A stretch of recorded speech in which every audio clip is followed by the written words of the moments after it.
কি হবে একটি টেক কোম্পানির পুরো সিস্টেম হঠাৎ ভেঙে পড়লে? আর কি হবে যখন একজন পরিচ্ছন্নতা কর্মীর ১৬ বছর বয়সী মেয়ে, যাকে কেউ কোনোদিন খেয়াল করেনি, সেই এই কোম্পানিকে বাঁচাতে পারবে? মুম্বাইয়ের বৃহত্তম টেক কোম্পানির সিইও রাজবীর সিং কখনোই ভাবেননি যে তার ভবিষ্যৎ এমন একটি মেয়ের হাতে থাকবে যার নাম পর্যন্ত তিনি জানতেন না। জাপানি বিনিয়োগকারীদের সাথে ৫০০ কোটি টাকার চুক্তি, শত শত চাকরি এবং $১ বিলিয়ন কোম্পানির ভবিষ্যৎ সবকিছু এখন ঝুঁকির মুখে। আর এখন যখন প্রতিটি ইঞ্জিনিয়ার হাল ছেড়ে দিয়েছেন, ঠিক তখনই একটি মেয়ে এগিয়ে আসে এবং বলে, যদি আপনারা আমাকে এখনই সিস্টেমে কাজ করতে না দেন, তাহলে ৫ মিনিটের মধ্যে আপনাদের পুরো কোম্পানির ডেটা চিরতরে মুছে যাবে। এই অসাধারণ গল্পটি দেখতে আমাদের চ্যানেল তাসলিমা বয়েস সাবস্ক্রাইব করুন, এই ভিডিওটি লাইক করুন এবং কমেন্টে জানান আপনারা কোথা থেকে দেখছেন। একটি অচেনা মেয়ে কি তার মায়ের কাছে করা একটি প্রতিশ্রুতির কারণে পুরো কোম্পানির ভাগ্য বদলে দিতে পারবে? ঠিক সকাল ৯:০২। মুম্বাইয়ের সবচেয়ে জমকালো বিজনেস টাওয়ারের ২৭তম তলায় অবস্থিত tech innovation company systems and লিমিটেডে প্রতিদিনের মতো ব্যস্ততা ছিল। হঠাৎ যেন কোনো অদৃশ্য শক্তি বোতাম টিপে দিল। কোম্পানির সব কম্পিউটার স্ক্রিন একসঙ্গে জমে গেল। প্রথমে একটি স্ক্রিন, তারপর দ্বিতীয়টি এবং তারপর পুরো ফ্লোরের প্রতিটি মনিটরে নীল স্ক্রিন দেখা যেতে লাগল। সিইও রাজবীর সিং তার কেবিন থেকে দ্রুত বাইরে বেরিয়ে এলেন। তার চোখে ছিল এক অদ্ভুত ডিউটি, কিছুটা ভয়, কিছুটা রাগ। তিনি তার ঘড়ির দিকে তাকালেন এবং তারপর তার সহকারীর দিকে। এটা কোনো কাকতলীয়া ঘটনা ছিল না যে আজই তার জাপানি বিনিয়োগকারীদের সাথে ৫০০ কোটি টাকার চুক্তিতে স্বাক্ষর করার কথা ছিল। তার কপালে ঘামের ফোঁটা চিকচিক করছিল। এখানে কি হচ্ছে? তিনি চিৎকার করে জিজ্ঞেস করলেন, যাতে পুরো ফ্লোর স্তব্ধ হয়ে গেল। ঠিক তখনই সিকিউরিটি সাইরেনগুলো বেজে উঠল, এত জোরে যে কানে ব্যথা হচ্ছিল। কর্মচারীদের মোবাইল ফোনগুলো একসঙ্গে বেজে উঠল। সবার কাছে একই বার্তা, সিস্টেম ক্র্যাশ অ্যালার্ট, সিকিউরিটি ব্রিচ ডিটেক্টেড। মনোজ, কোম্পানির একজন সাধারণ পরিচ্ছন্নতা কর্মী, যিনি গত ১০ বছর ধরে এখানে কাজ করছেন, তিনি তার ১৬ বছর বয়সী মেয়ে কাব্যার হাত ধরে পেছনের প্রবেশদ্বারের দিকে টানছিলেন। তাড়াতাড়ি চলো বেটা, আমাদের এখান থেকে বের হতে হবে, কেউ আমাদের এখানে দেখে ফেললে চাকরি চলে যাবে, তিনি তার মেয়েকে বললেন, যাকে তিনি স্কুল শুরুর আগে তার কর্মস্থল দেখাতে এনেছিলেন। কিন্তু কাব্যা তার বাবার হাত থেকে নিজের হাত ছাড়িয়ে নিল। তার চোখ করিডোরে দৌড়ে বেড়ানো ইঞ্জিনিয়ারদের দিকে স্থির ছিল, যাদেরকে সে প্রতিদিন লুকিয়ে দেখত যখন তারা সিস্টেমে কাজ করত। সে তার বাবার সাথে বহুবার বিল্ডিংয়ে এসেছিল এবং প্রতিবারই প্রযুক্তিগত কথা শোনার জন্য লুকিয়ে পড়ত। ইনক্রিপ্টিভ ব্যাকআপ ফাইলগুলোও করাপ্ট হয়ে গেছে, একজন ইঞ্জিনিয়ার চিৎকার করে বলল। মেইন সার্ভার রুমে কোনো রেসপন্স পাওয়া যাচ্ছে না, অন্যজন বলল। কাব্যার হৃৎস্পন্দন বেড়ে গেল। সে ঠোঁটে জিভ বোলাল এবং ধীরে ধীরে নিজের মনে বিড়বিড় করল, এটা কোনো অ্যাট্যাক নয়, এটা একটি লুপ নেটওয়ার্ক কনফিগারেশনের ভুল। তার কণ্ঠস্বর কাঁপছিল, যেন সে এমন কিছু জানে যার কেউ জানে না। চলো কাব্যা, আমাদের এখনই যেতে হবে। মনোজ আবার তার মেয়ের হাত ধরলেন। তার চোখে স্পষ্ট ভয় দেখা যাচ্ছিল। যদি কেউ জানতে পারে যে সে তার মেয়েকে এখানে এনেছে, তবে তার ১০ বছরের পুরনো চাকরি চলে যাবে। এবং এই চাকরিটিই ছিল যার মাধ্যমে সে তার মেয়েকে পড়াতে পারত, তার স্ত্রীর শেষ ইচ্ছা পূরণ করতে পারত। কিন্তু সেই মুহূর্তে কাব্যা এমন কিছু করল যা তার বাবা কখনোই কল্পনা করেননি। সে তার বাবার হাত ঝেড়ে দিল এবং দৌড়ে সার্ভার রুমের দিকে চলে গেল, যেখানে সবাই আতঙ্কে ছিল। যখন সে সার্ভার রুমের দরজা খুলল, সেখানে উপস্থিত সবাই এক মুহূর্তের জন্য থেমে গেল।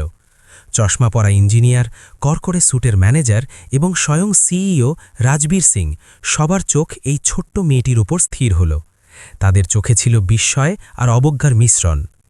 এই পরিচ্ছন্নতা কর্মীর মেয়ে এখানে কি করছে? সুপারভাইজার অরুণ শর্মা চিৎকার করে উঠলেন। তার মুখ রাগে লাল হয়ে গিয়েছিল। সিকিউরিটি, ওকে বাইরে বের করো। কাব্যার বাবা তার পিছু পিছু দৌড়ে এলেন। তার মুখে ছিল লজ্জা আর ভয়। স্যার, মাফ করবেন, আমার মেয়ে, আমি ওকে এখনই নিয়ে যাচ্ছি, তিনি মিনতি করে বললেন। কিন্তু কাব্যাকে কেউ বাইরে বের করার আগেই সে এমন কিছু বলল যা সবাইকে হতবাক করে দিল। যদি আপনারা আমাকে এখনই সিস্টেমে কাজ করতে না দেন, কাব্যা কাঁপানো গলায় বলল। তার চোখ সিইওর দিকে স্থির ছিল। তাহলে ৫ মিনিটের মধ্যে আপনাদের পুরো কোম্পানির ডেটা চিরতরে মুছে যাবে। সার্ভার রুমে এত গভীর নীরবতা নেমে এলো যে দেওয়ালে লাগানো ঘড়ির টিকটিক শব্দেও স্পষ্ট শোনা যাচ্ছিল। কাব্যা যে কথাগুলো বলেছিল সেগুলো বাতাসে প্রতিধ্বনিত হচ্ছিল। ৫ মিনিটের মধ্যে আপনাদের পুরো কোম্পানির ডেটা চিরতরে মুছে যাবে। একটি মেয়ে তাও একজন পরিচ্ছন্নতা কর্মীর মেয়ে, সে এমন কথা কিভাবে বলতে পারে? রাজবীর সিং তার পকেট থেকে রুমাল বের করে কপালের ঘাম মুছলেন। আর চোখে ছিল এক অদ্ভুত ধুতি যা কোম্পানিতে কেউ চিনতে পারল না। হাতে ধরা তার মোবাইল ফোনটি ক্রমাগত কেঁপে উঠছিল। জাপানি বিনিয়োগকারীদের একের পর এক কল আসছিল। কিন্তু রাজবীর সিং ফোনটিকে উপেক্ষা করলেন এবং দ্রুত পদক্ষেপে কাব্যার দিকে এগিয়ে গেলেন, যেন তিনি নিজেই এই কঠিন পরিস্থিতি সামাল দিতে চান। তুমি কে এবং তুমি কিভাবে জানো যে এখানে কি হচ্ছে? রাজবীর কাব্যার সামনে দাঁড়িয়ে জিজ্ঞেস করলেন। তার কণ্ঠে রাগ এবং কিছুটা কৌতূহল ছিল। মনোজ এগিয়ে এলেন, তার চোখে জল ছিল। স্যার, এই আমার মেয়ে কাব্যা। আমি 10 বছর ধরে এখানে কাজ করছি। আমাকে মাফ করে দিন, আমি ওকে এখনই নিয়ে যাচ্ছি। চুপ থাকো, রাজবীর মনোজের উপর চিৎকার করে বললেন। তারপর তিনি আবার কাব্যার দিকে তাকালেন। এবার তার চোখে আরও বেশি ক্রোধ ছিল। আমি জিজ্ঞেস করেছি, তুমি কিভাবে জানো যে এখানে কি হচ্ছে? কাব্যা পেছনে ঘুরে মনিটরগুলোর দিকে তাকালো। তার চোখ স্ক্রিনে দেখা কোডগুলোর দিকে স্থির ছিল। তার আঙুলগুলো কাঁপছিল, যেন সে অদৃশ্য কিবোর্ডে টাইপ করছিল। এক প্রবীণ ইঞ্জিনিয়ার বিকাশ মেহতা, যিনি গত 20 বছর ধরে কোম্পানিতে কাজ করছেন, তিনি এগিয়ে এলেন। তার মুখে ঘামের ফোঁটা চিকচিক করছিল এবং হাত কাঁপছিল। স্যার, আমাদের হাতে বেশি সময় নেই, তিনি বললেন। তার কণ্ঠে বয়স এবং উদ্বেগের ক্লান্তি স্পষ্ট ছিল। যদি এই মেয়েটি কিছু জানে, তবে এখনই সময় তাকে শোনার। রাজবীর বিকাশকে দেখলেন, তারপর কাব্যাকে এবং তারপর তার ঘড়িকে। জাপানি বিনিয়োগকারীদের সাথে মিটিং শুরু হতে এখন মাত্র 20 মিনিট বাকি ছিল। আর যদি সিস্টেম ডাউন থাকে, তবে 500 কোটি টাকার চুক্তি হাতছাড়া হয়ে যাবে। ঠিক আছে, রাজবীর অবশেষে বললেন। তার কথায় পরাজয় সুর ছিল। তোমার কাছে 2 মিনিট আছে, দেখাও তুমি কি করতে পারো। সবাই কাব্যের দিকে তাকিয়েছিল। কিছু চোখে অবিশ্বাস, কিছুতে অবজ্ঞা এবং কিছুতে আশার ছোট্ট একটি ঝলক। তার বাবা মনোজ তার মেয়েকে দেখলেন। তার চোখে ভয় আর ভালোবাসার মিশ্রণ ছিল। কাব্যা, তিনি ধীরে ধীরে বললেন, কিন্তু তার মেয়ে তাকে শুনতে পেল না। কাব্যা গভীর শ্বাস নিল এবং ধীরে ধীরে মূল কম্পিউটারের দিকে এগিয়ে গেল। তার হাত কাঁপছিল, কিন্তু তার চোখে ছিল এক অদ্ভুত দৃঢ়তা। যখন সে কম্পিউটারের সামনে বসল, সে তার আঙুলগুলো কিবোর্ডে রাখল এবং কোড টাইপ করতে শুরু করল। পুরো ঘরে কিবোর্ডের ক্লিক ক্লিক শব্দ ছাড়া আর কিছুই শোনা যাচ্ছিল না। ইঞ্জিনিয়ার, ম্যানেজার এবং স্বয়ং সিইও অবিশ্বাস নিয়ে দেখছিলেন যে কিভাবে একটি 16 বছর বয়সী মেয়ে কোনো বাধা ছাড়াই কোড লিখছিল। বিকাশ মেহতা তার পেছনে দাঁড়িয়েছিলেন। তার মুখে ছিল বিস্ময়ের ভাব। হঠাৎ কাব্যা টাইপ করা বন্ধ করে দিল। সে স্ক্রিনে দেখা একটি কোড সেকশনের দিকে স্থির দৃষ্টিতে তাকিয়ে রইল এবং তার ভ্রু উদ্বেগে কুঁচকে গেল। কিছু একটা ছিল যা সঠিক লাগছিল না। সে আবার দেখল এবং তারপর স্ক্রোল করে পুরো কোডটি চেক করল। এটা, সে ধীরে ধীরে বলল। তার কণ্ঠস্বর এত মৃদু ছিল যে কেবল তার চারপাশে দাঁড়িয়ে থাকা লোকেরাই শুনতে পেল। কি মানে? বিকাশ ঝুঁকে জিজ্ঞেস করলেন। কাব্যা তার আঙুল স্ক্রিনের একটি বিশেষ লাইনে রাখল। এই লাইনটি, এটি কোনো র্যান্ডাম এরার নয়, এটিকে কেউ ইচ্ছাকৃতভাবে এখানে প্রবেশ করিয়েছে। তার চোখ ছোট হয়ে এলো এবং সে ধীরে ধীরে বলল, এই সিস্টেমটিকে ভেতর থেকেই কেউ স্যাবোটাজ করেছে। বিকাশের চোখ বড় হয়ে গেল। তিনি সোজা হয়ে দাঁড়ালেন এবং তার চশমা ঠিক করলেন। তুমি নিশ্চিত? কাব্যা মাথা নাড়ল। এই কোডটি এমনভাবে লেখা হয়েছে যে যখনই জাপানি ওয়েব হোস্টের সাথে সংযোগ হবে, সিস্টেম ক্র্যাশ করবে। আর আজ আপনাদের মিটিং। তার কথা শেষ হওয়ার আগেই রাজবীর সিং রাগে চিৎকার করে উঠলেন। অনেক হয়েছে, এই মেয়েটাকে এখান থেকে বের করো, এক্ষুনি। পুরো রুমে নীরবতা নেমে এলো। রাজবীরের মুখ লাল হয়ে গিয়েছিল, তার শিরাগুলো ফুলে উঠেছিল। তুমি একজন পরিচ্ছন্নতা কর্মীর মেয়ে, তুমি কি করে জানবে যে আমাদের সিস্টেম কিভাবে কাজ করে? এসব বাজে কথা। তিনি সিকিউরিটি গার্ডদের ইশারা করলেন, ওকে এবং ওর বাবাকে বাইরে বের করো। দুজন নিরাপত্তাকর্মী রুমে প্রবেশ করল এবং কাব্যার 2 বাহু ধরে ফেলল। তারা তাকে জোর করে বাইরে নিয়ে যেতে লাগল। মনোজ তার মেয়েকে বাঁচানোর চেষ্টা করলেন, কিন্তু একজন গার্ড তাকেও ধরে ফেলল। প্লিজ স্যার, আমার কথা শুনুন, কাব্যা চিৎকার করে বলল। তার চোখে জল ছিল। আমি সিস্টেমটা ঠিক করতে পারি। কিন্তু রাজবীর তার দিকে তাকালেনও না। তিনি এখন তার ফোনে জাপানি বিনিয়োগকারীদের সাথে কথা বলার চেষ্টা করছিলেন, তাদের বোঝানোর চেষ্টা করছিলেন যে সবকিছু নিয়ন্ত্রণে আছে। কাব্যা এবং তার বাবাকে করিডরে নিয়ে যাওয়া হলো। মনোজ নিজের হাতে নিজের মাথা ধরে দাঁড়িয়েছিলেন, তার চোখ থেকে জল ঝরছিল। আমি এত বছর ধরে কাজ করছিলাম এখানে, এখন সব শেষ হয়ে গেল, তিনি ফিসফিস করে বললেন। কাব্যা তার বাবার দিকে তাকালো, তার চোখে অপরাধ বোধ ছিল। কিন্তু তখনই সে সার্ভার রুম থেকে আসা আওয়াজ শুনতে পেল। ইঞ্জিনিয়াররা বুঝতে পারছিল না কি করবে। বিকাশ মেহতার কণ্ঠস্বর শোনা গেল, আমাদের সার্ভার রিবুট করতে হবে। কাব্যার চোখ বড় হয়ে গেল। সে হঠাৎ ঘুরে দাঁড়ালো এবং গার্ডদের হাত থেকে ছাড়ানোর চেষ্টা করতে লাগল। না, সার্ভার রিবুট করবেন না। গার্ড তাকে আরও শক্ত করে ধরল। চুপ থাকো এবং চলো। কিন্তু কাব্যা থামল না। সে তার পুরো শক্তি দিয়ে চিৎকার করল। তার কণ্ঠস্বর ব্যথা আর হতাশায় ভরা ছিল, অশ্রুসিক্ত ছিল। যদি আপনারা এখনই সার্ভার বন্ধ করেন, তাহলে যে ডেটা এখনও পর্যন্ত বেঁচে আছে সেটাও চিরতরে মুছে যাবে। রাজবীর সিং কাব্যার শেষ চিৎকার শুনতে পেলেন এবং হঠাৎ থেমে গেলেন। তার হাতে জাপানি বিনিয়োগকারীদের সাথে কথা বলার ফোনটি তখনও ছিল, কিন্তু এখন তিনি ফোন কলের আওয়াজ শুনছিলেন না। তার মাথায় এখন শুধু একটি শব্দই প্রতিধ্বনিত হচ্ছিল, ডেটা চিরতরে মুছে যাবে। তিনি এক মুহূর্তের জন্য চিন্তায় ডুবে গেলেন। রাগ আর অহংকারের মধ্যে আটকে পড়েছিলেন। একদিকে একজন পরিচ্ছন্নতা কর্মীর মেয়ে যে দাবি করছিল যে সে তাদের কোম্পানিকে বাঁচাতে পারে, আর অন্যদিকে তার ২০ বছরের অভিজ্ঞতা এবং $1 বিলিয়ন কোম্পানির ভবিষ্যৎ। দাঁড়াও, রাজবীরের কণ্ঠস্বর করিডোরে প্রতিধ্বনিত হল। তার কণ্ঠে ছিল এক অদ্ভুত দ্বিধা, যেন তিনি নিজেকে বিশ্বাস করতে পারছিলেন না। তিনি সিকিউরিটি গার্ডদের ইশারা করলেন যে তারা যেন কাব্যাকে থামায়। তারপর তিনি বিকাশ মেহতার দিকে তাকালেন, যিনি সার্ভার রুমের দরজায় দাঁড়িয়েছিলেন। এটা কি সম্ভব? এই মেয়েটি কি সঠিক হতে পারে? বিকাশের মুখে চিন্তার রেখা গভীর হল। তিনি তার চশমা ঠিক করলেন এবং ধীরে ধীরে মাথা নাড়লেন। স্যার, আমি জানি না এই মেয়েটি কে বা সে কিভাবে জানে, কিন্তু যদি আমরা সার্ভার রিবুট করি এবং সে সঠিক হয় তাহলে। তিনি তার কথা শেষ করলেন না, কিন্তু তার মুখে ভয় স্পষ্ট দেখা যাচ্ছিল। রাজবীর গভীর শ্বাস নিলেন এবং মোবাইল ফোনটি পকেটে রাখলেন। 5 মিনিট, তিনি বললেন। তার কণ্ঠে এখনও অনিশ্চয়তা ছিল। 5 মিনিটের জন্য সমস্ত অপারেশন বন্ধ করে দাও, দেখি এই মেয়েটি কি করতে পারে। কাব্যা এবং তার বাবা মনোজকে করিডোরে বসতে বলা হলো। যখন ভেতরে ইঞ্জিনিয়ারিং টিম তখনও আতঙ্কে ছিল। বন্ধ দরজার ওপার থেকে চিৎকার, কিবোর্ডের দ্রুত টাইপিং এবং হতাশা ভরা দীর্ঘশ্বাস শোনা যাচ্ছিল।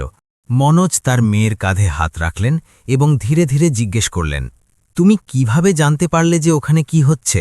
কাব্যা তার বাবার দিকে তাকালো। তার চোখে অপরাধবোধ আর উত্তেজনার এক অদ্ভুত মিশ্রণ ছিল। বাবা, আমি বহু মাস ধরে লুকিয়ে সিস্টেমগুলো দেখছিলাম। যখন আপনি রাতে পরিষ্কার করতেন, তখন আমি খালি অফিসে ইঞ্জিনিয়ারদের কম্পিউটারে লুকিয়ে দেখতাম যে তারা কি করে। মনোজের মুখে বিস্ময় আর ভয়ের ভাব এলো। কাব্যা, যদি কেউ জানতে পারত তাহলে আমার চাকরি? আমি জানি বাবা, কাব্যা তার বাবার হাত ধরে বলল, কিন্তু মা আমাকে প্রতিশ্রুতি করিয়েছিলেন যে আমি কম্পিউটার শিখব, আর আমাদের কাছে কোনো কোর্স করার মতো টাকা ছিল না। তার কথা শেষ হওয়ার আগেই সার্ভার রুমের দরজা সশব্দে খুলে গেল। একজন তরুণ ইঞ্জিনিয়ার বাইরে দৌড়ে এলো। তার মুখ ঘামে ভিজে গিয়েছিল। স্যার, সে রাজবীরকে বলল, যিনি করিডোরের অন্য প্রান্তে দাঁড়িয়েছিলেন। অভ্যন্তরীণ নিরাপত্তা ব্যবস্থাও ভেঙে পড়েছে। রাজবীরের মুখের রং উড়ে গেল। কি মানে? নিরাপত্তা ক্যামেরা, স্বয়ংক্রিয় দরজা, লিফট সিস্টেম সবকিছুই এলোমেলো হয়ে গেছে, ইঞ্জিনিয়ার বলল। তার কণ্ঠস্বর কাঁপছিল। উপরের তলাগুলোতে বহু কর্মচারী আটকে পড়েছেন এবং আমরা তাদের সাথে যোগাযোগ করতে পারছি না। ঠিক তখনই বিল্ডিংয়ের ইমার্জেন্সি অ্যালার্ম সিস্টেম আরও জোরে বাজতে শুরু করল। যে কেউ অনুমান করতে পারত যে জরুরি প্রস্থানের দরজাগুলো এখন কাজ করছে না। দূর থেকে কর্মচারীদের চিৎকার করার আওয়াজ শোনা যাচ্ছিল। বিকাশ মেহতাও রুম থেকে বাইরে এলেন এবং সরাসরি রাজবীরের কাছে গেলেন। তার মুখে এমন একটি ভাব ছিল যা রাজবীর 20 বছরেও কখনো দেখেননি, সম্পূর্ণভাবে হার মেনে নেওয়ার ভাব। স্যার, বিকাশ ক্ষীণ কণ্ঠে বললেন। তার কণ্ঠস্বর কাঁপছিল। ওই মেয়েটি, সে সঠিক ছিল। রুমে উপস্থিত সবার মধ্যে উত্তেজনা চরমে পৌঁছল। কর্মচারীরা একে অপরের দিকে তাকালো। কেউ কেউ রাগান্বিত, কেউ কেউ ভীত, এবং কেউ কেউ এখনও অবিশ্বাস করছিল যে একটি ছোট্ট মেয়ে কিভাবে এত কিছু জানতে পারে। রাজবীর কাব্যার দিকে তাকালেন, যে তখনও করিডোরের মেঝেতে তার বাবার সাথে বসেছিল। প্রথমবারের মতো সিইওর অহংকারী মুখে পরাজয়ের এক ঝলক দেখা গেল। তিনি ধীরে ধীরে তার কাছে গেলেন এবং কিছুক্ষণের জন্য কিছু না বলে তাকে দেখতে থাকলেন। তোমার নাম কি? রাজবীর শেষমেশ জিজ্ঞেস করলেন। এবার তার কণ্ঠে কিছুটা সম্মান ছিল।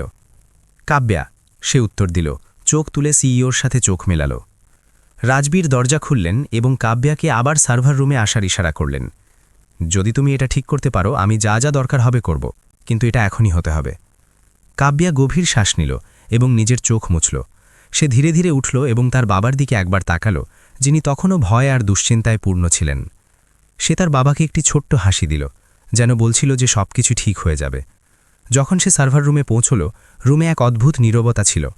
ইঞ্জিনিয়ার এবং প্রযুক্তি বিশেষজ্ঞরা যারা কিছুক্ষণ আগে তাকে অবজ্ঞা করছিল তারা এখন আশাপূর্ণ দৃষ্টিতে তার দিকে তাকিয়েছিল।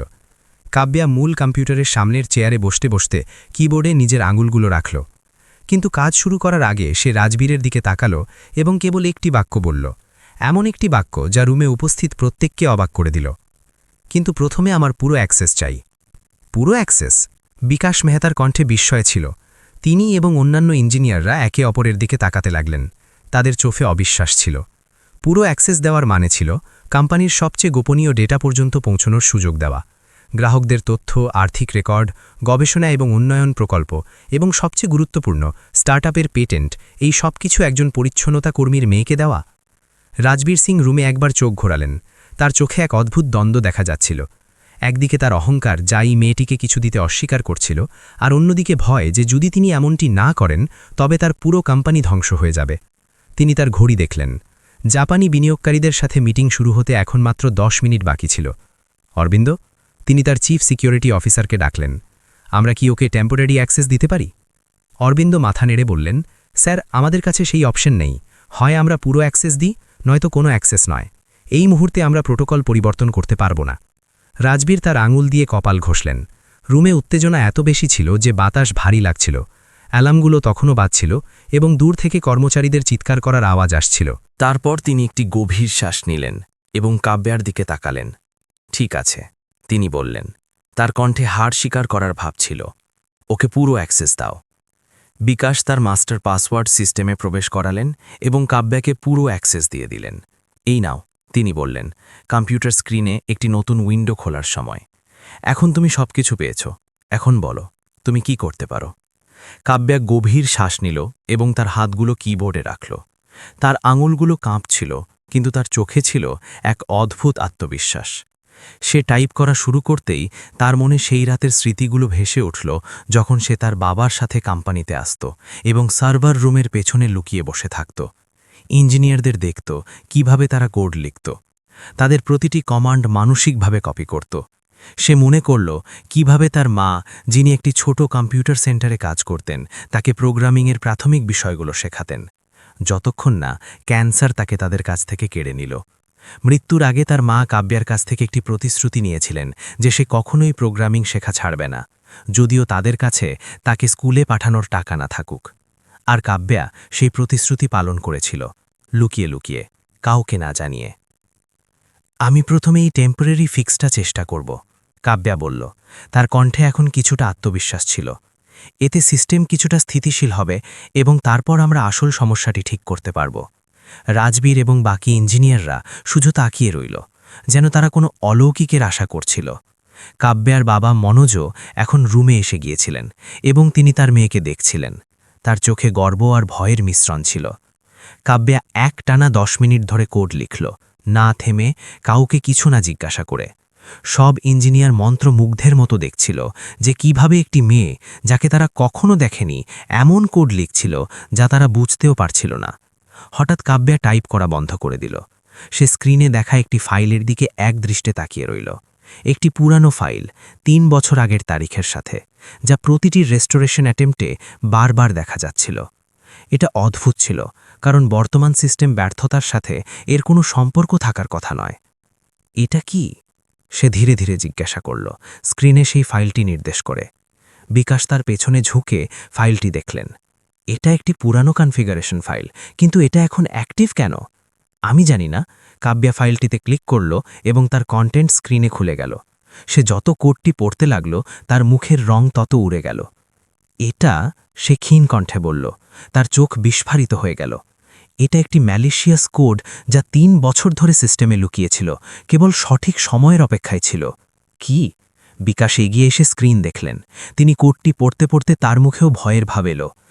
এ তো একটি টাইম বোমা, কাব্যা সম্পূর্ণ করল।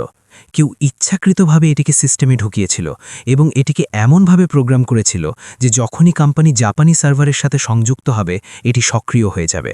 কাব্যার চোখ জলে ভরে গেল। সে বুঝতে পেরেছিল যে এটা কোনো দুর্ঘটনা নয়, এটা একটি সুপরিকল্পিত ষড়যন্ত্র ছিল, হয়তো কোনো অভ্যন্তরীণ ব্যক্তির দ্বারা, যে চেয়েছিল জাপানি চুক্তিটি ব্যর্থ হোক।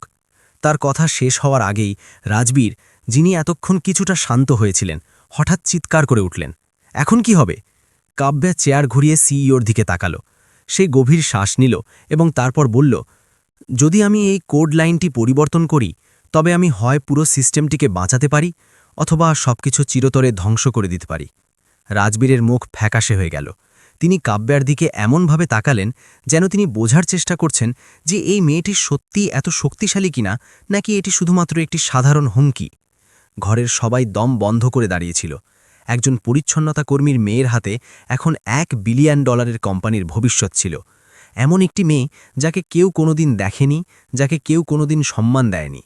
রুমে উপস্থিত প্রতিটি মানুষের নিঃশ্বাস থেমে গিয়েছিল। রাজবীর সিং, যার কপালে এখন ঘামের ফোঁটা চিকচিক করছিল, তিনি কাব্যার দিকে তাকিয়েছিলেন। তার মনে একটি প্রশ্ন ছিল, তিনি কি তার পুরো কোম্পানির ভবিষ্যৎ একজন অচেনা মেয়ের হাতে সঁপে দিতে পারেন? অন্যদিকে ইঞ্জিনিয়ার এবং ম্যানেজারদের হৃৎস্পন্দন বেড়ে গিয়েছিল, কারণ বছরের পর বছর ধরে করা পরিশ্রম এবং কোটি কোটি টাকার বিনিয়োগ এখন একটি বোতাম টিপানোর ওপর নির্ভর করছিল। কাব্যা তার চোখ আবার স্ক্রিনের দিকে ঘোরালো এবং টাইপ করা শুরু করল। তার আঙুলগুলো কিবোর্ডে নাচছিল, কিন্তু কেউ একজন লক্ষ্য করল যে সে মাঝে মাঝে থেমে গিয়ে তার গলার পেছনের একটি পেন্ডেন্ট স্পর্শ করছিল, একটি সোনার লকেট যাতে তার মায়ের ছবি ছিল। প্রতিবার যখন সে লকেটটি স্পর্শ করছিল, তার চোখ এক মুহূর্তের জন্য বন্ধ হয়ে যাচ্ছিল, যেন সে কারো সাথে কথা বলছে, এমন কারো সাথে যে এখন এই পৃথিবীতে নেই। একটি অদ্ভুত আচার যা সবার জন্য একটি রহস্য ছিল, কিন্তু তার বাবা মনোজের জন্য ছিল হৃদয় বিদারক। যখন বেশিরভাগ এক্সিকিউটিভরা দম বন্ধ করে দাঁড়িয়েছিল, কাব্যা এমন একটি সমাধান নিয়ে কাজ শুরু করল যা সেখানে উপস্থিত কেউই কল্পনা করেনি। সে কোডের এমন লাইন লিখছিল যা সেই বিশেষ আক্রমণকে নিষ্ক্রিয় করতে পারত, এমন একটি সমাধান যা একজন অভিজ্ঞ প্রোগ্রামারের জন্য চ্যালেঞ্জিং হতো। সে যেমন টাইপ করছিল, তার মনে অতীতের স্মৃতিগুলো ভেসে উঠল। তার বয়স তখন 6 বছর, যখন তার মা সরিতা, যিনি একটি ছোট কম্পিউটার সেন্টারে প্রশিক্ষক ছিলেন, প্রথমবার তাকে তার কর্মস্থলে নিয়ে গিয়েছিলেন। দেখো কাব্যা, তিনি বলেছিলেন, আঙুল দিয়ে কিবোর্ডে কোড টাইপ করতে করতে, এটা জাদু। তুমি কিছু শব্দ লেখো আর কম্পিউটার তোমার কথা শোনে। সেই দিন থেকেই কাব্যার মনে কম্পিউটার কোডের প্রতি এক অদ্ভুত আকর্ষণ তৈরি হয়েছিল। কিন্তু তারপর যখন তার বয়স মাত্র 10 বছর, তার মায়ের ক্যান্সার ধরা পড়ল। চিকিৎসার জন্য টাকা ছিল না এবং সরিতা তার চাকরি ছেড়ে দিলেন। শেষ দিনগুলোতে যখন তিনি হাসপাতালের বিছানায় ছিলেন, তিনি কাব্যার কাছ থেকে একটি প্রতিশ্রুতি নিয়েছিলেন। আমার কাছে প্রতিশ্রুতি করো বেটি, তিনি বলেছিলেন। তার কণ্ঠস্বর দুর্বল ছিল, কিন্তু চোখে ছিল দৃঢ় সংকল্প যে তুমি কখনো প্রোগ্রামিং শেখা ছাড়বে না। আমাদের কাছে তোমাকে কলেজে পাঠানোর টাকা থাকবে না, কিন্তু তুমি যেভাবেই হোক শেখা চালিয়ে যাবে। এবং কাব্যা সেই প্রতিশ্রুতি পালন করেছিল। যখন তার বাবা কোম্পানিতে পরিষ্কার করতে যেতেন, সে লুকিয়ে তার সাথে যেত এবং সার্ভার রুমের পেছনে বসে ইঞ্জিনিয়ারদের দেখত, তাদের কোড মুখস্থ করত এবং তারপর বাড়ি গিয়ে কাগজে লিখে অনুশীলন করত। যখনই সুযোগ পেত, সে মহল্লার ইন্টারনেট ক্যাফেতে গিয়ে অনলাইন টিউটোরিয়াল দেখত, কাউকে না জানিয়ে, কারো সাহায্য ছাড়াই। তুমি এইসব কিভাবে জানো? বিকাশ মেহতা ধীরে ধীরে জিজ্ঞেস করলেন। কাব্যার পেছনে দাঁড়িয়ে তার কণ্ঠে এখন সম্মান ছিল এবং কিছুটা কৌতূহল। কে শিখিয়েছে তোমাকে এইসব? কাব্যা এক মুহূর্তের জন্য থেমে তাকে দেখল। সে প্রায় সত্যিটাই বলে দিচ্ছিল যে কিভাবে সে লুকিয়ে তাদের থেকেই এবং অন্য ইঞ্জিনিয়ারদের কাছ থেকে শিখেছিল। কিন্তু তারপর সে নিজের ঠোঁট কামড়ে ধরল এবং কেবল এতটুকুই বলল, আমি আপনাদের দেখে শিখেছি। আর তারপর সে আবার নিজের কাজে লেগে গেল। ঘরের বাইরে পরিস্থিতি আরও খারাপ হচ্ছিল। জাপানি বিনিয়োগকারীদের প্রতিনিধিরা, যারা এখন বিল্ডিংয়ের লবিতে পৌঁছে গিয়েছিলেন, তারা ক্রমাগত ফোন করছিলেন, জানতে চাইছিলেন কি হচ্ছে। কোম্পানির বহু কর্মচারী অপরের তলাগুলোতে আটকে পড়েছিলেন, এয়ার কন্ডিশনিং ছাড়াই এবং কোনো যোগাযোগ ব্যবস্থা ছাড়াই। মিডিয়াও এই ঘটনার খবর নিয়ে পৌঁছে গিয়েছিল এবং গুজব ছড়াচ্ছিল যে কোম্পানিতে সাইবার হামলা হয়েছে। রাজবীর এখন কাব্যার কাছে এসে দাঁড়িয়েছিলেন, তার মুখে উদ্বেগ আর অধৈর্যের ভাব ছিল। তুমি কি সত্যি এটা ঠিক করতে পারবে? তিনি জিজ্ঞেস করলেন। তার কণ্ঠে প্রথমবারের মতো এক অদ্ভুত দুর্বলতা ছিল। কাব্যা কম্পিউটার স্ক্রিন থেকে চোখ না সরিয়েই উত্তর দিল, আমি চেষ্টা করছি স্যার, কিন্তু এটা সাধারণ সমস্যা নয়।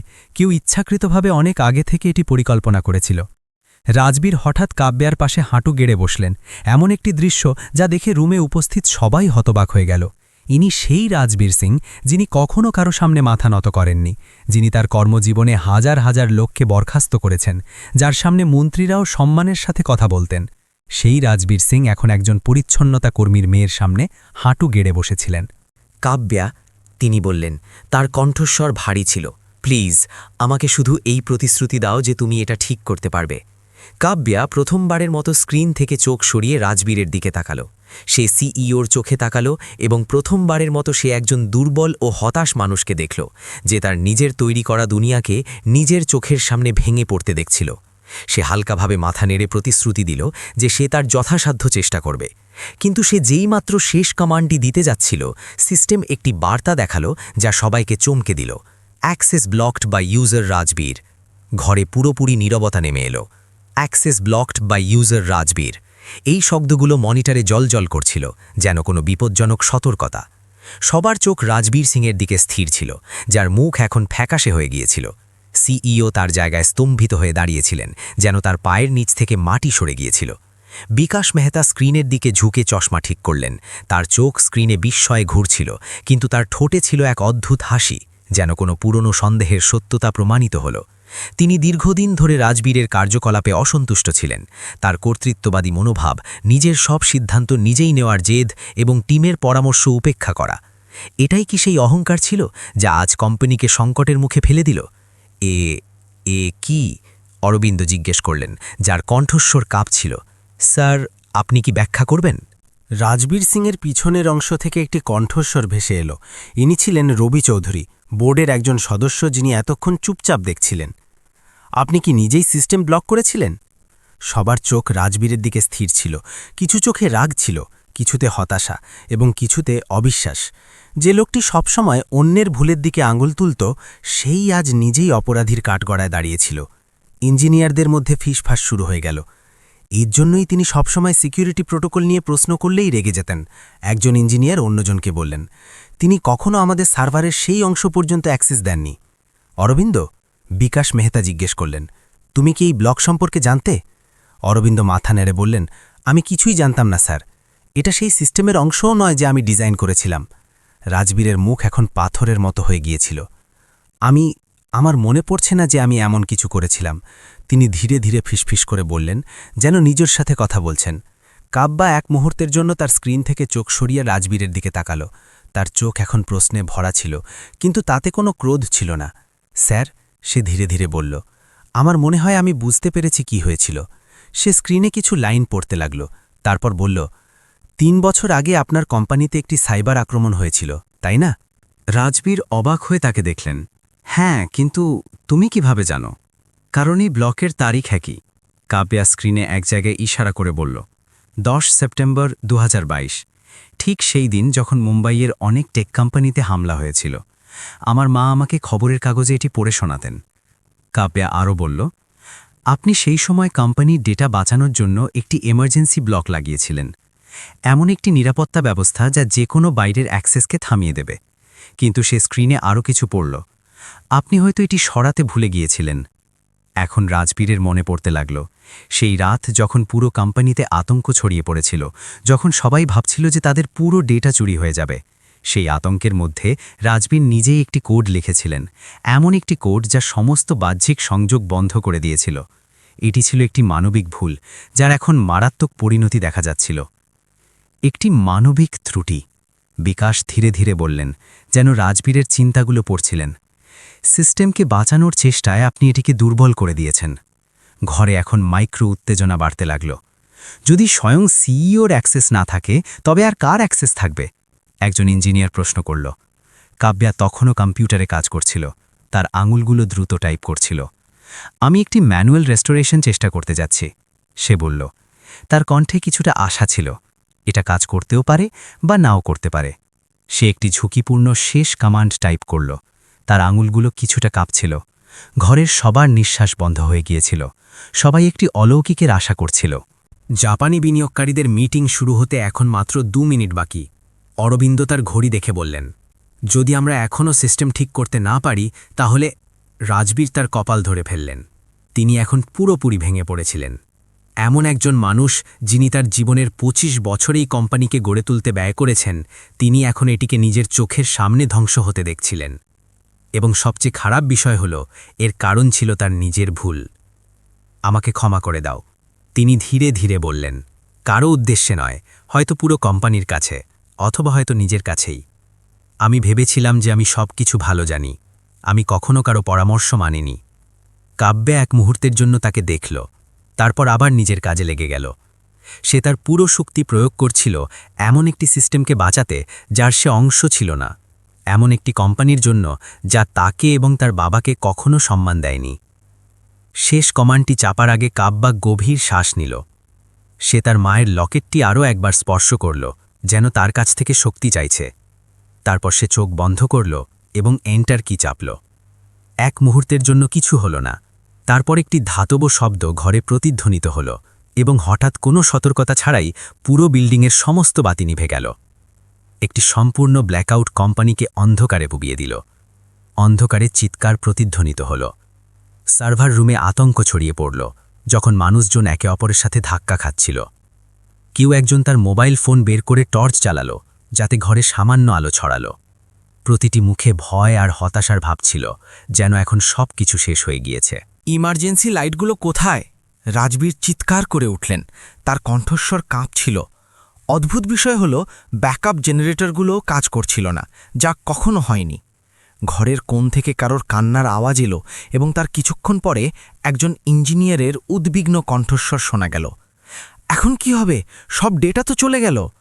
টর্চের ক্ষীণ আলোয় রাজবীরের মুখ ফ্যাকাশে এবং নির্জীব দেখাচ্ছিল, যেন কোনো মৃতের মুখ। তিনি তার পায়ের ওপর বসে পড়লেন, সম্পূর্ণভাবে হার মেনে নিয়েছিলেন। বিল্ডিংয়ের বাইরে আরও বেশি বিশৃঙ্খলা চলছিল। ওপরের তলাগুলো থেকে চিৎকার আসছিল, লোকেরা লিফটে আটকে গিয়েছিল, এয়ার কন্ডিশনিং বন্ধ হয়ে গিয়েছিল এবং অনেক ডিপার্টমেন্টে ভেন্টিলেশন সিস্টেম বন্ধ হওয়ায় দম বন্ধ হওয়ার উপক্রম হয়েছিল। অন্য দেশ থেকে বিনিয়োগকারীরা ক্রমাগত ফোন করছিলেন, যাদের কল এখন কারো কাছে পৌঁছাচ্ছিল না। বাইরে মিডিয়া কর্মীদের ভিড় জমেছিল, সবাই জানতে চাইছিল যে সিস্টেমস আনলিমিটেডে কি হচ্ছে।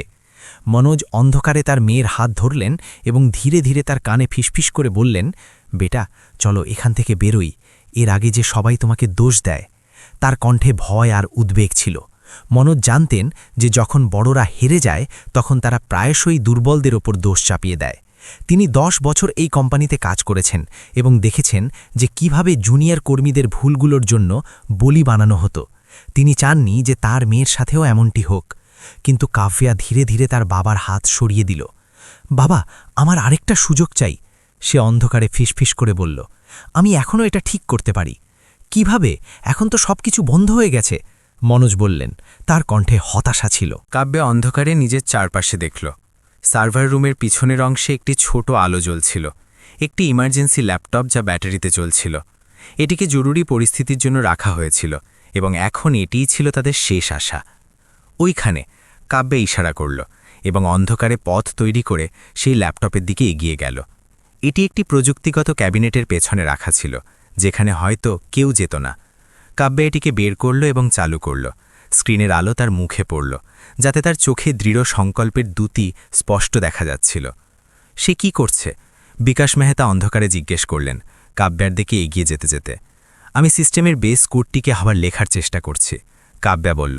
তার আঙুলগুলো আগের চেয়েও দ্রুত টাইপ করছিল। এটা শেষ উপায়, কিন্তু এটা কাজ করতে পারে। রাজবীর, যিনি এতক্ষণ মেঝেতে বসেছিলেন, ধীরে ধীরে উঠলেন এবং কাব্যার কাছে এলেন। তুমি কি সত্যি এমনটা করতে পারো? আমি চেষ্টা করছি, কাব্যা উত্তর দিল, স্ক্রিন থেকে চোখ না সরিয়েই। আমাকে কিছুটা সময় দিন। প্রতিটি কমান্ড, প্রতিটি কোডের লাইন যা কাব্যা লিখছিল তা ছিল অন্ধকারে একটি লাফ, এমন একটি চ্যালেঞ্জিং কাজ যা খুব কম লোকই করার কল্পনা করতে পারত। সে সিস্টেমের মৌলিক কোডটিকে আবার লিখছিল, কোনো রেফারেন্স ছাড়াই, শুধুমাত্র তার স্মৃতির উপর ভিত্তি করে, সেই সমস্ত কোডগুলোর উপর ভিত্তি করে যা সে বছরের পর বছর ধরে দেখেছে এবং মুখস্থ করেছে। একজন তরুণ ইঞ্জিনিয়ার, যিনি এতক্ষণ শান্ত ছিলেন, হঠাৎ চিৎকার করে উঠলেন। সে এমন একটি পদ্ধতি ব্যবহার করছে যা আমরাও জানি না। বিকাশ ঝুঁকে দেখতে লাগলেন। তার মুখে বিস্ময়ের ভাব ছিল, যেন তিনি কোনো অলৌকিক জিনিস দেখছেন। এ তো পুরনো সিস্টেমের বেসিক আর্কিটেকচার, যা আমরা 5 বছর আগে ব্যবহার করেছিলাম, কিন্তু এতে মডিফিকেশন আছে। হ্যাঁ, কাব্যা বলল, তার কণ্ঠে কিছুটা উত্তেজনা ছিল। আমি দেখলাম যে পুরনো সিস্টেমে একটি ট্রিগার পয়েন্ট ছিল, যা কখনো সক্রিয় হয়নি। আমি সেটার ব্যবহার করে নতুন সিস্টেমটিকে ব্যাকআপ থেকে রিস্টোর করার চেষ্টা করছি। রাজবীরের মুখে অবিশ্বাস দেখা গেল, যেন তিনি বুঝতে পারছিলেন না যে একজন পরিচ্ছন্নতা কর্মীর মেয়ে, যার কোনো আনুষ্ঠানিক শিক্ষা ছিল না, সে তাদের সবচেয়ে অভিজ্ঞ ইঞ্জিনিয়ারদের থেকেও বেশি জানে। তুমি এসব কিভাবে জানো? তিনি ধীরে ধীরে জিজ্ঞেস করলেন। তার কণ্ঠে এখন অহংকার নয়, বরং গভীর কৌতূহল ছিল। মনোজ এগিয়ে এসে তার মেয়ের কাঁধে হাত রাখলেন।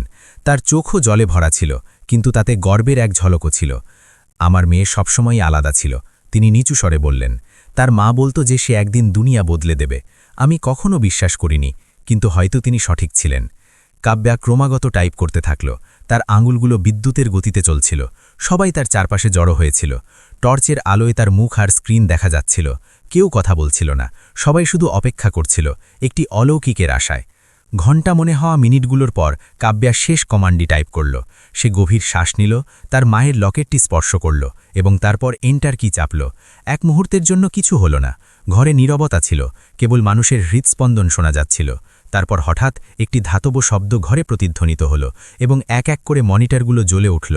তাদের নীল আলো অন্ধকারের ঘরে ছড়িয়ে পড়তে লাগল। তারপর হঠাৎ বিল্ডিংয়ের আলোও ফিরে এলো। সার্ভার রুমে উপস্থিত সবার নিঃশ্বাস বন্ধ হয়ে গেল, যেন তারা তাদের চোখকে বিশ্বাস করতে পারছিল না।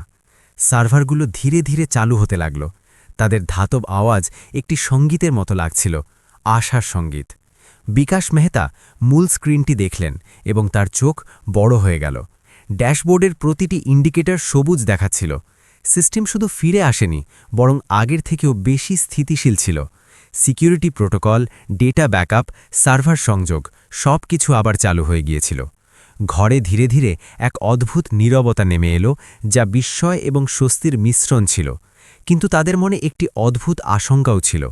এই সব কি সত্যিই হচ্ছিল, নাকি এটি কেবল একটি অস্থায়ী স্বস্তি, যার পরে আরও বড় সংকট আসবে? সে করে দিয়েছে, সে সত্যিই করে দেখিয়েছে, একজন ইঞ্জিনিয়ার অবিশ্বাস নিয়ে বলল, যেন সে নিশ্চিত ছিল না যে এটা সম্ভব। সিস্টেম আবার অনলাইন, অন্যজন আনন্দে চিৎকার করে বলল। ওপরের তলাগুলো থেকে স্বস্তির আওয়াজ আসতে লাগল, কারণ এয়ার কন্ডিশনিং এবং ভেন্টিলেশন সিস্টেম আবার চালু হয়ে গেল। লিফটে আটকে পড়া লোকেরা বাইরে বের হতে লাগল এবং যোগাযোগ ব্যবস্থা ফিরে এলো। বাইরে থেকে জাপানি বিনিয়োগকারীদের ফোন আসতে লাগল, যাদেরকে এখন কোম্পানির এক্সিকিউটিভরা আশ্বাস দিচ্ছিলেন যে সব কিছু নিয়ন্ত্রণে আছে। কর্মচারীরা একে অপরকে জড়িয়ে ধরতে লাগল। তাদের চোখে মুখে স্বস্তি আর আনন্দের অশ্রু ছিল।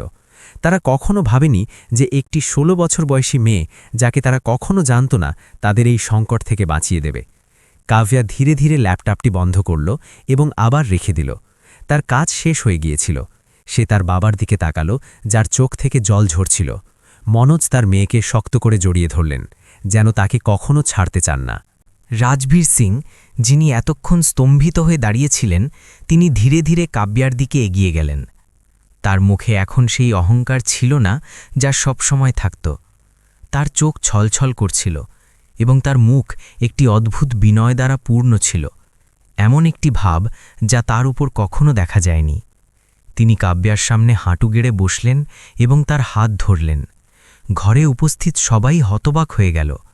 রাজবীর সিং, যিনি কখনো কারো সামনে মাথা নত করেননি, আজ একজন পরিচ্ছন্নতা কর্মীর মেয়ের সামনে হাঁটু গেড়ে বসেছিলেন। আমি জানতে চাই, তিনি ক্ষীণ কণ্ঠে জিজ্ঞেস করলেন। তার কণ্ঠে এক অদ্ভুত আবেগ ছিল। তুমি এইসব কিভাবে শিখলে? কে তোমাকে শেখালো? কাব্যা কিছুক্ষণ চুপ থেকে তার বাবার দিকে তাকালো, তারপর ঘরের বাকি লোকজনের দিকে। তার চোখও ছলছল করছিল। তারপর সে গভীর শ্বাস নিল এবং বলল, আপনারা সবাই, প্রতি রাতে যখন আপনারা আমাকে উপেক্ষা করতেন, আমি সেখানেই ছিলাম, লুকিয়ে শিখছিলাম। এটা তাদের জন্য ছিল। সে তার পকেট থেকে সোনার লকেটটি বের করল, যাতে তার মায়ের একটি পুরনো ছবি ছিল। সেই ছবি দেখে ঘরে উপস্থিত সবার চোখ আর্দ্র হয়ে গেল। ছবিতে একজন সুন্দরী মহিলা হাসছিলেন। তার চোখে সেই একই দ্যুতি ছিল যা কাব্যার চোখে ছিল, এমন এক দ্যুতি যা বলছিল যে সে অসাধারণ। আমার মা, কাব্যা আরও বলল। তার কণ্ঠে আবেগ ছিল। তিনি একটি কম্পিউটার সেন্টারে কাজ করতেন। তিনি আমাকে প্রোগ্রামিং শেখাতেন, যতক্ষণ না তার কণ্ঠ রুদ্ধ হয়ে গেল। যন্ত্রণাদায়ক ক্যান্সার তাকে আমাদের কাছ থেকে কেড়ে নিল। ঘরে নীরবতা নেমে এলো।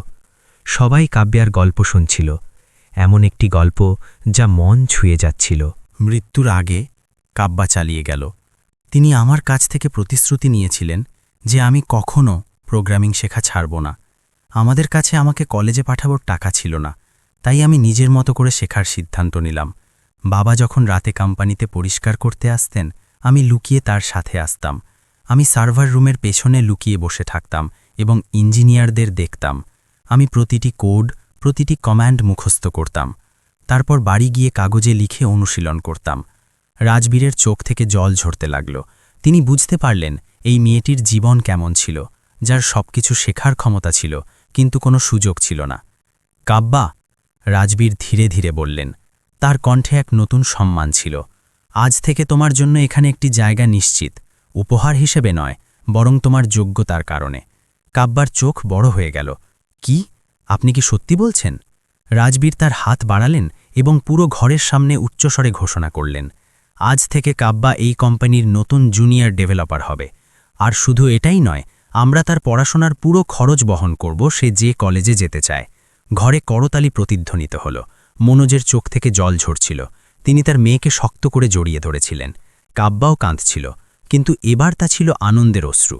বিকাশ মেহতা এগিয়ে এসে কাব্যার কাঁধে হাত রাখলেন।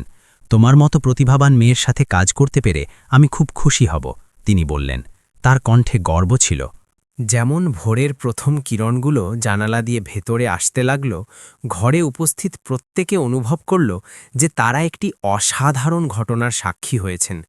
এমন একটি মেয়ে যাকে কেউ কখনো দেখেনি, আজ সবার নায়িকা হয়ে উঠেছিল। কাব্যা তার মায়ের লকেটটি আবার নিজের গলায় পড়ল। আমি তোমার প্রতিশ্রুতি পালন করেছি মা, সে মনে মনে ভাবল। একটি ছোট্ট হাসি তার ঠোঁটে ছিল। ঘরের পিছনের অংশ থেকে সবাই দাঁড়িয়ে করতালি দিতে শুরু করল। এবং এভাবেই সেই দিন একটি অদৃশ্য মেয়ে সবার ভাগ্য বদলে দিল। সে শুধু একটি কোম্পানিকেই বাঁচায়নি, সে দেখিয়ে দিল যে সত্যিকারের প্রতিভা, দৃঢ় সংকল্প এবং মায়ের কাছে করা একটি প্রতিশ্রুতি যে কোনো বাধা অতিক্রম করতে পারে।